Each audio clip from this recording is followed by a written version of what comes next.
சித்திரையில் பிறந்த பிள்ளை, சிந்தனைகள் நிறைந்த பிள்ளை, வைகாசில் பிறந்த பிள்ளை, வையகத்தை ஆளும் பிள்ளை,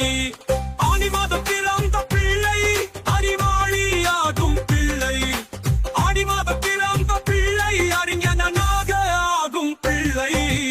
ஆவணியில் பிறந்த பிள்ளை, அதிகாரியாகும் பிள்ளை, புரட்டாசியில் பிறந்த பிள்ளை, இறக்காத செல்வம் இல்லை, ஐப்பசியில் பிறந்த பிள்ளை, அறிவாளியாகும் பிள்ளை,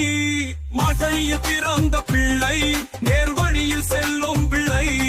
தை மாதம் பிறந்த பிள்ளை, தைரியம் நிறைந்த பிள்ளை இல்லை.